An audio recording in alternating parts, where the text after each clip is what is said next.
What is defined as Retroslop? A lot of videos have been popping up recently about how people have been criticizing others for being quote-unquote Retroslop. And you know, I'm just kind of tired of seeing all that shit, so you know what? I'm just gonna make this video to give my own regulations as to what is defined as actually retro and something that is retro slop. This right here is a simple case of retro cosplay. They may not exactly be a retro player, but they like cosplaying as a retro person, and they only like the aesthetics of it. They like playing as like an old person who used to be on Roblox. It's the aesthetics of it.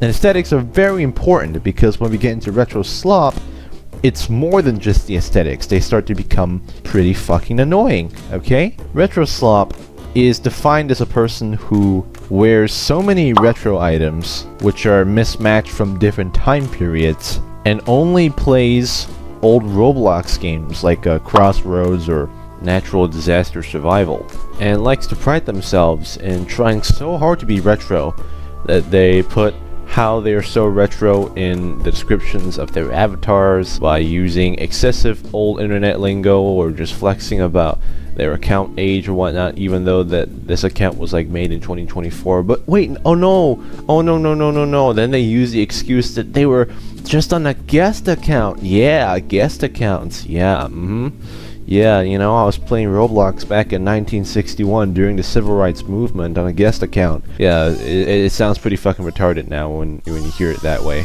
doesn't it? They themselves aren't old, but they're trying so hard to be old, when in reality they were most likely born in like 2015 or 2016, which makes them like, they're not even 10 years old yet, so like, dude, shut the fuck up. This, on the other hand, is mental retardation. I don't know what this is. They try to use autism and whatever mental illnesses they may or may not have as their entire personality just so they can use it as an excuse to like spam :3 in the chat multiple times. Or gooner furries. Yeah, Pyrocynical would so totally goon to this right now. Now, some of the criticisms for Retroslop has also come from really stupid points. Like, they say that it's Retroslop because people are using R6. Like, I use R6, okay? I'm not even trying to be retro, I just like Mario, and I like to cosplay as him. And I use R6 because the R15 walking animation, when it comes to be combined with like a blocky avatar like this, comes across as being really weird and janky, so I like using R6 because it just feels smoother. Again, it's all about the aesthetics and not the personality. Separate the aesthetics from personality and you will be less of a douchebag. A great example of a Retroslop game I like to consider is Grow Garden, because you'll notice that they only use like study designs. Like, in fact, I'll show you in game. Okay, let's just ignore that Grow Garden became woke for a second. But so you see, notice how like everything is made out of like studs and shit.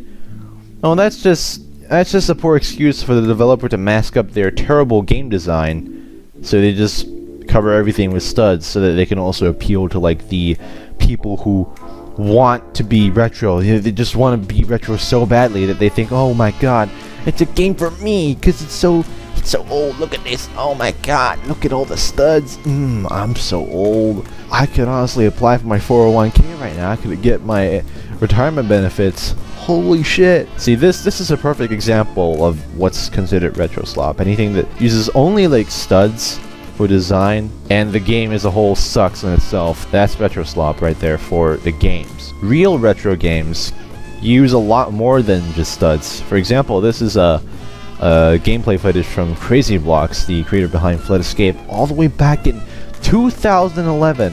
And again, let me put this into perspective. The people who are trying to act like they were playing since 2009 or 1999 or 1955 or whatever the fuck they say weren't even materialized in their dad's balls yet. In their dad's balls back in 2011. They weren't there yet. Hell, even maybe their parents were like still minors by that point. And then they boinked like later on, and then they gave birth. You notice that they actually don't use like all the studs, because you can see this material is actually kind of different from the stud design. Another game that doesn't primarily use studs and is a good game is Simon Says, like the old days. Look, they don't even use any studs. It's completely smooth. And this is a proper, like, old retro avatar right here. Alright, so let's go through the differentiations again. This is retro cosplay. This, oh, I was playing since 1812. I was playing since the American Civil War. That's Retroslop. This is mental retardation. And this is Gooner bait. Get it right next time, motherfuckers.